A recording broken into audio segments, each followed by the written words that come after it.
Hi friends, welcome to Relaxrecipes.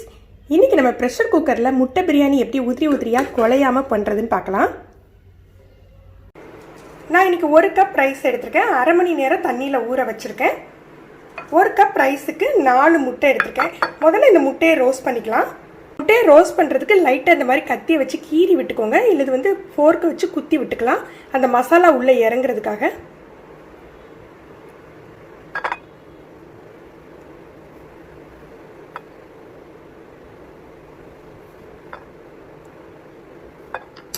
Roast பண்ணுறதுக்கு எண்ணெயில் உப்பு, மஞ்சப்பொடி, மிளகாத்தூள் இது மூணையும் சேர்த்து மிக்ஸ் பண்ணி விட்டுருங்க. ஃப்ளேமை லோ ஃப்ளேமில் வச்சுக்கோங்க. இது சீக்கிரமாக அந்த மசாலா கருத்துடும்.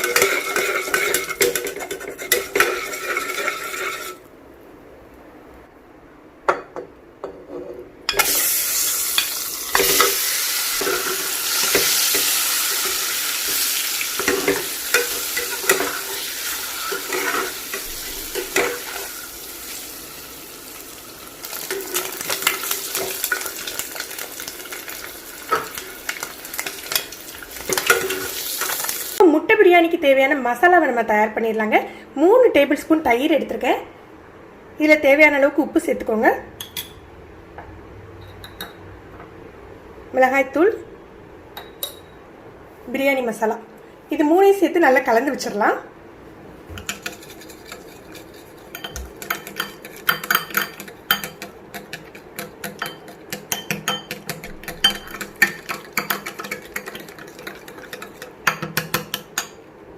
இந்த மசாலா இருக்கட்டும். இப்போ நம்ம தாளிச்சிடலாம்.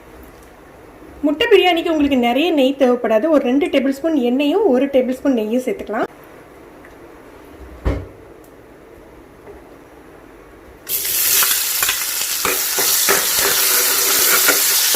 இதுக்கு நம்ம பிரியாணி மசாலாவை தயிர்லேயே சேர்த்து போட்டுட்டோம். அதனால பட்டை கிராம்பு தனியாக போடலை.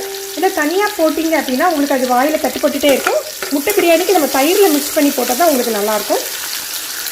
வெங்காயம் தக்காளி அளவு பார்த்தீங்கன்னா நான் 1 கப் ரைஸுக்கு 200 கிராம் ரைஸ் இருந்தது. 200 கிராம் ரைஸுக்கு மீடியமாக 2 வெங்காயமும் 2 தக்காளியும் எடுத்துருக்கேன். 1 டேபிள் ஸ்பூன் இஞ்சி பூண்டு பேஸ்ட்டு,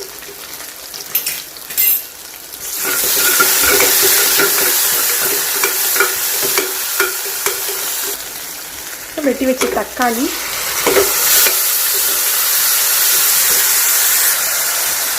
ரெண்டு பச்சை மிளகாய் கீரி சேர்த்துருக்கேன். கொஞ்சமாக மல்லி, புதினா. தக்காளிக்கு கொஞ்சமாக உப்பு போட்டு ஒரு 2 நிமிஷம் மூடி வச்சுருந்தீங்கன்னா நல்லா மசிஞ்சிரும். நம்ம தயிரில் உப்பு போட்டிருக்கோம், அதனால கொஞ்சமாக தக்காளியில் சேர்த்துக்கோங்க.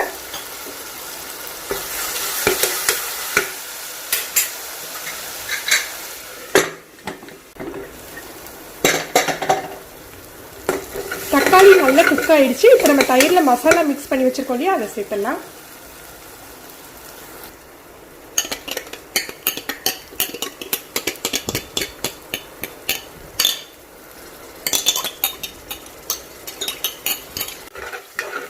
மசாலா நல்லா குக் ஆகி எண்ணெய் பிரிஞ்சுட்டு இப்போ நம்ம தண்ணி ஊற்றிடலாம். 1 கப் பாஸ்மதிக்கு 1.5 கப் தண்ணி எடுத்துக்க போகிறோம்.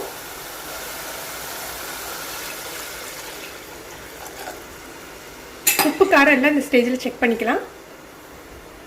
நம்ம தக்காளி தயிர் ரெண்டுமே போட்டிருக்கோம், அதனால நான் லெமன் புளியலை. உங்களுக்கு எக்ஸ்ட்ரா புளிப்பு தேவைப்பட்டதுன்னா கொஞ்சமாக ஒரு 1/2 டீஸ்பூன் அளவுக்கு லெமன் ஜூஸ் சேர்த்துக்கோங்க.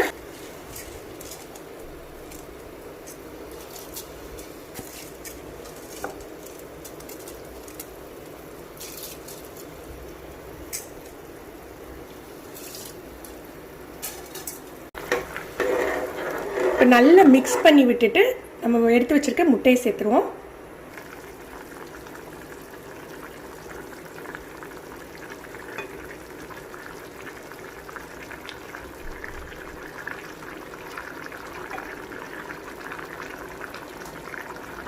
கொஞ்சமாக மல்லி, புதினா.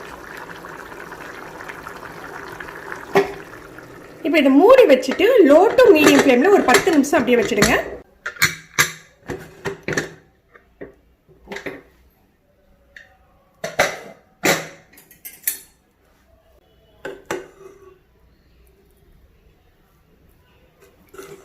பாருங்கள் நம்மளுடைய ரைஸ் எப்படி குக் ஆகிருக்குன்னு. உங்களுக்கு அடியும் பிடிச்சிருக்காது பாருங்கள். குக்கரில் 10 நிமிஷத்தில் நம்ம குழையாமல் முட்டை பிரியாணி ஈஸியாக பண்ணிடலாம். ஃப்ரெண்ட்ஸ், நீங்களும் இந்த ரெசிபியை ட்ரை பண்ணி பாருங்கள். எப்படி இருந்தது அப்படின்னு சொல்லிட்டு கமெண்ட் பண்ணுங்கள். இந்த வீடியோ உங்களுக்கு பிடிச்சிருந்ததுன்னா லைக் பண்ணி உங்கள் ஃப்ரெண்ட்ஸ்க்கெலாம் ஷேர் பண்ணிக்கோங்க. தேங்க்யூ.